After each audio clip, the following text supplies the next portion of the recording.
Bienvenidos a este espacio de la Comunidad Cristiana Internacional de Teoterapia City y Senti Internacional, un espacio llamado Maná, un alimento espiritual diario para meditar y escuchar la palabra de Dios. Maná, el alimento espiritual diario que no puede faltar en su vida. Dirige Carlos Ríos.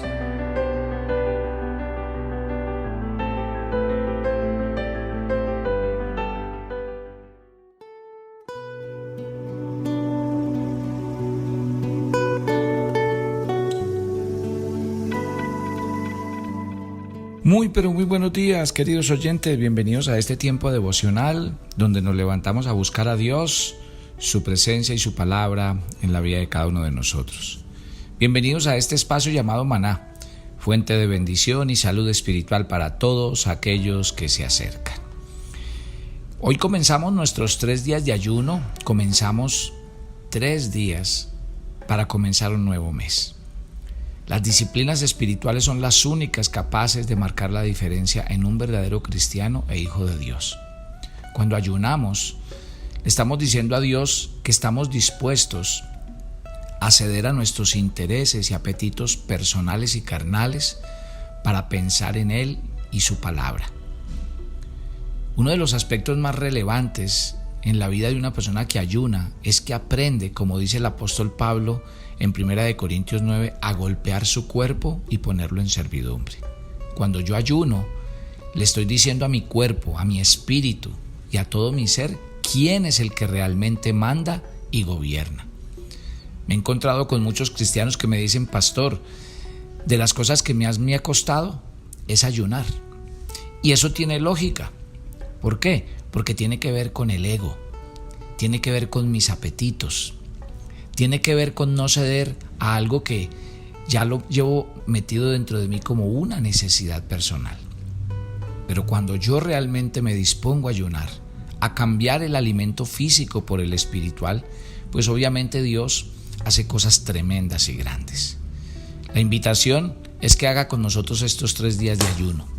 Siempre a la par que hacemos el ayuno de los 3 días, hacemos un seminario, de tal forma que conectados 5 de la mañana, 12 del día y 8 de la noche durante los 3 días, no solo ayunamos y apartamos un tiempo para estar con Dios, sino que además aprendemos acerca de la palabra del Señor.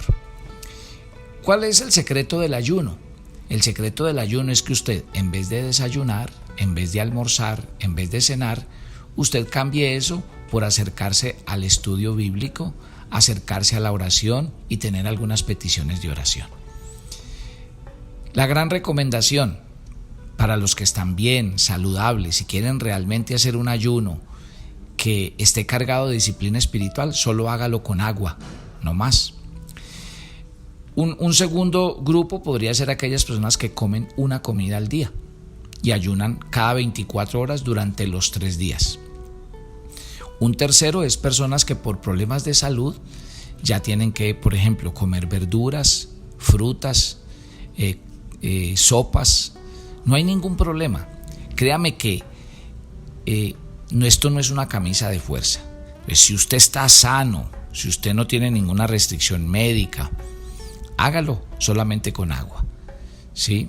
Ya si usted tiene algún otro impedimento, pues existen las otras 2 opciones que le acabo de dar. Vamos al estudio, estamos en Éxodo 34. Terminé ayer diciendo 3 grandes cosas que Dios le dijo a Israel en los versículos 10 al 26. Dijimos que Dios le prometió 3 grandes cosas a Israel. 1, que haría maravillas en medio de ellos.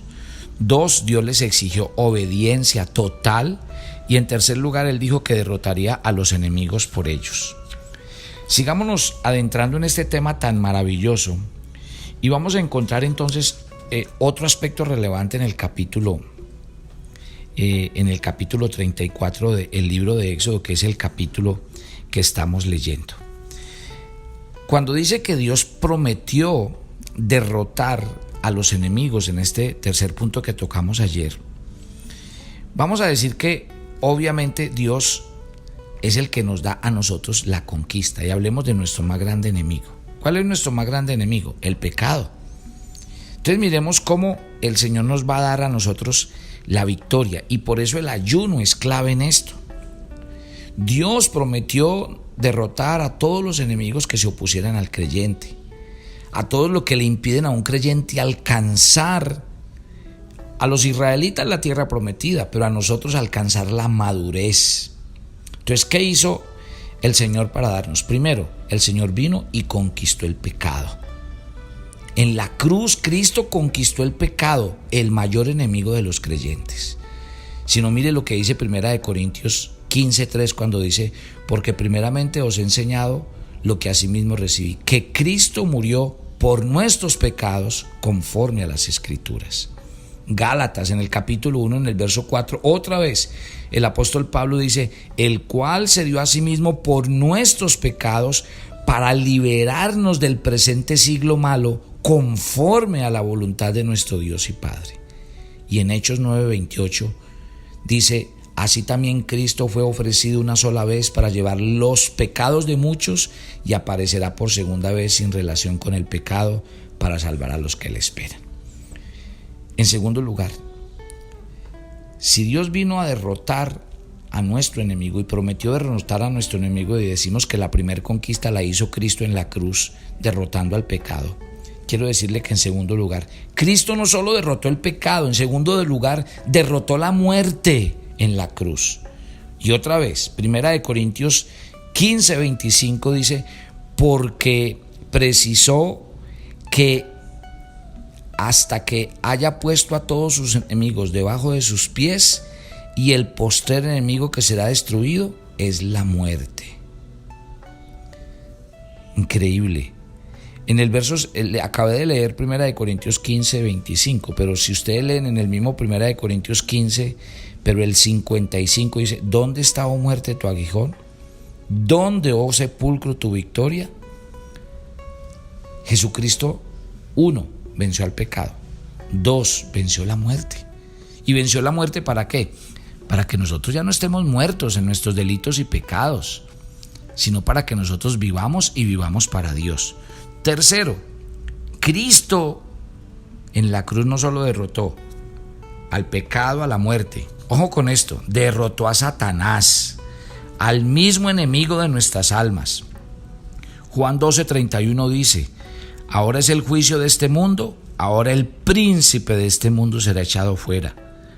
Juan 14:30 dice: no hablaré ya mucho con vosotros, porque viene el príncipe de este mundo y él nada tiene en mí.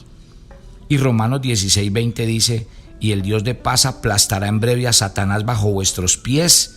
La gracia de nuestro Señor Jesucristo sea con vosotros. ¡Qué cosa tan espectacular!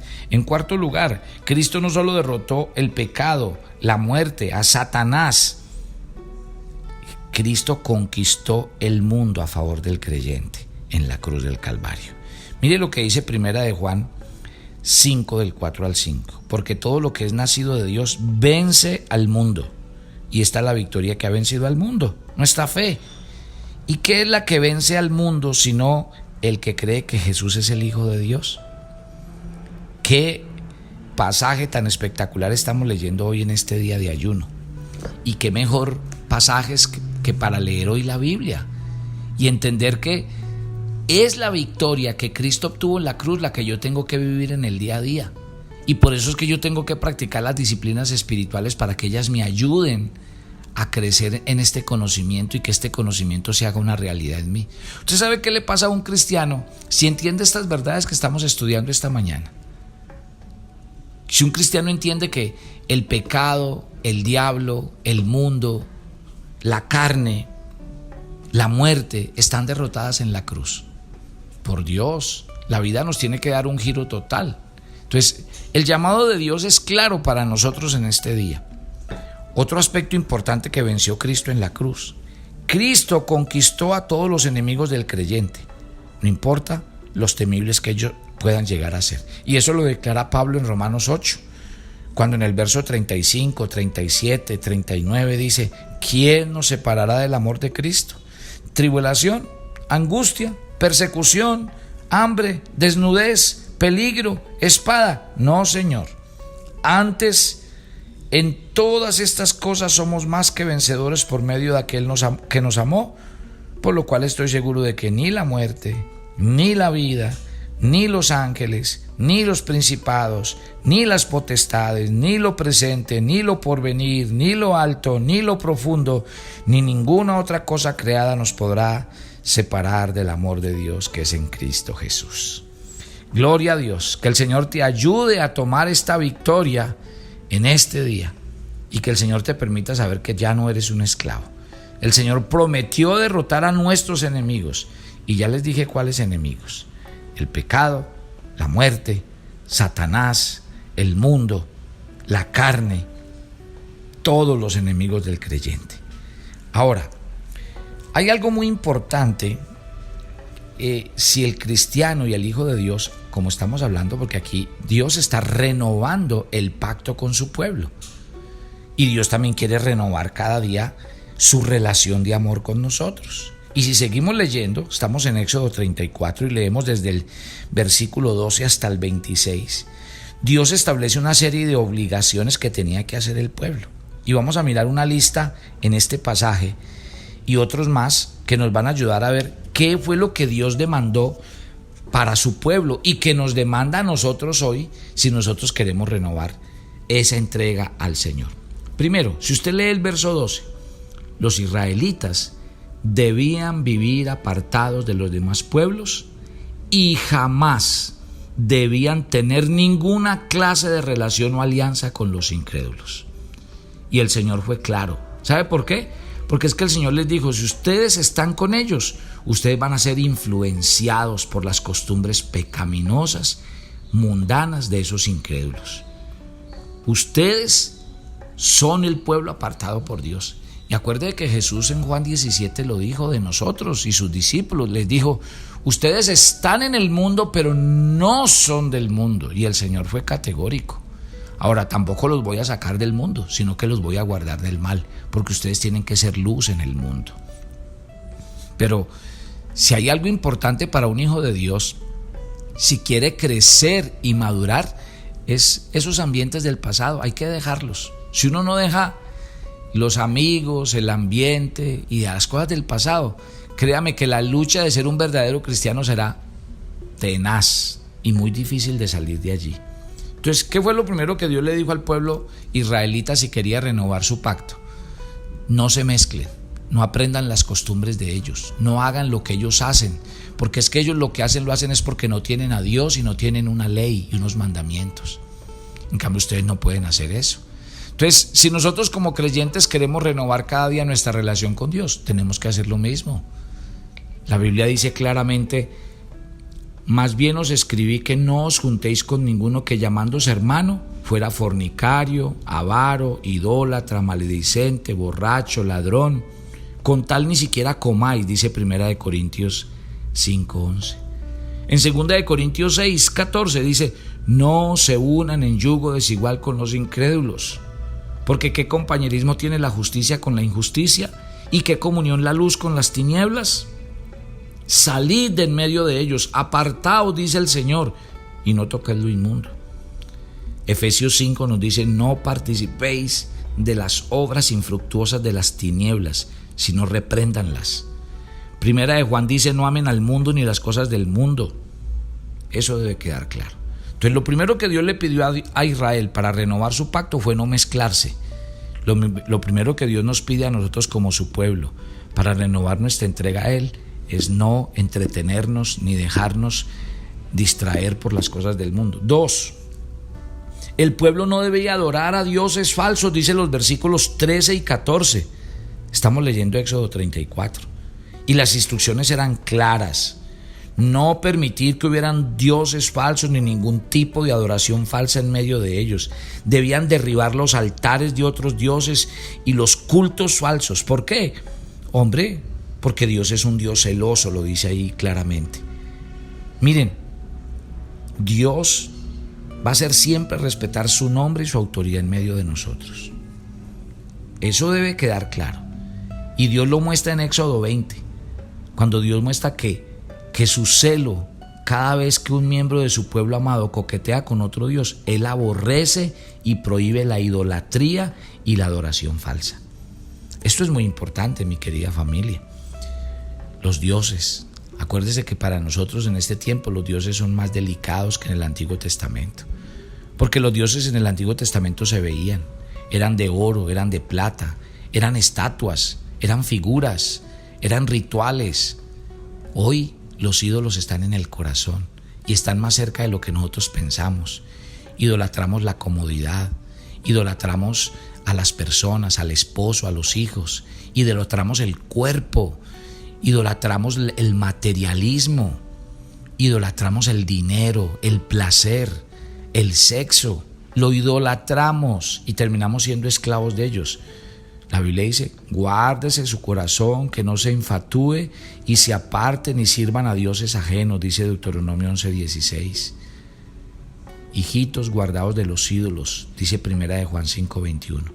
En tercer lugar, si Israel quería renovar su pacto, dice los versículos 15 al 16 de Éxodo 34, ellos debían llevar una vida de separación absoluta, sin establecer alianzas ni ningún lazo con los incrédulos. Y el ejemplo que yo les puse a ustedes fue el de Lot. Lot fue hacia Sodoma y Gomorra y él sabía que corría un riesgo de llevar sus plantíos y sus ganados allá, y era enredarse con la gente de Sodoma y Gomorra, que era mala y perversa. Y lo que fue un temor se volvió una realidad. Al ángel prácticamente le tocó sacado a Lot, a su esposa y a sus 2 hijas. Prácticamente les tocó sacarlos sacados porque no querían salir. Se habían enredado tanto que ya estaban entremezclados con los incrédulos. Y él venía con su tío Abraham, que le había enseñado a vivir con el Dios verdadero. ¿Por qué Dios no permite las alianzas de los cristianos con las cosas y las personas del mundo? Porque siempre corremos ese riesgo, que el dinero, el poder, la fama termine absorbiendo al cristiano y el cristiano termine vendiendo su fe por un plato de lentejas, su primogenitura, la bendición, por dejarse llevar de los bienes pasajeros, efímeros. Entonces la Biblia una y otra vez lo dice. Bueno, acuérdate que el Salmo 1 dice: bienaventurado el varón que no anduvo en consejo de malos, ni se sentó en silla de pecadores. Cuarto, la cuarta exigencia que Dios le dio a Israel para renovar su pacto con él fue que Israel no debía erigir ningún tipo de ídolo, dice el versículo 17. Y Dios destaca esta prohibición una y otra vez, porque ya lo hemos dicho, y el hombre no tiene nada que hacer adorando ídolos e involucrándose en cultos falsos. Yo les he dicho que en el mundo moderno, ojo, que hoy hay cosas que llevan a la gente a adorar cosas falsas. Y hay muchos cristianos que andan metidos en cosas equivocadas. Adoración a ángeles, creyendo en la energía, en un poco de cosas, porque hay cristianos que se han dejado enredar. Mañana seguimos, porque me parece que esta lista que el Señor colocó a Israel, si querían renovar el pacto, es muy importante que nosotros la tengamos en cuenta. Mi invitación, ya que está en ayuno, vuelva a leer estos textos. Lea todo el capítulo 34 y 35 de Éxodo. Sáquele tiempo a esto y verá que va a aprender mucho. En los días de ayuno, vuelva a leerlos, vuelva a escuchar los audios. Escriba, tome nota y verá que va a aprender más. Padre, gracias. Entregamos este primer día de ayuno en tu nombre. Y yo te pido de verdad que nosotros seamos obedientes. Tú le pediste a Israel esta lista, le dijiste: si quieres que yo renueve mi pacto contigo, tienes que hacer esto, y yo creo que es una reflexión clara para nuestras vidas. Señor, fortalécenos en este día, que realmente cambiemos el alimento físico por el espiritual y que realmente tengamos tiempos de oración, de estar en tu presencia, y que le digamos a nuestro cuerpo que Cristo es el que gobierna. Te entregamos nuestras vidas, te entregamos nuestro diario vivir y te pedimos que nos guardes y que nos cubras con tu sangre en Cristo Jesús. Amén y amén. Los espero mañana para que en esta meditación sigamos creciendo en Dios y en su palabra. Dios les bendiga.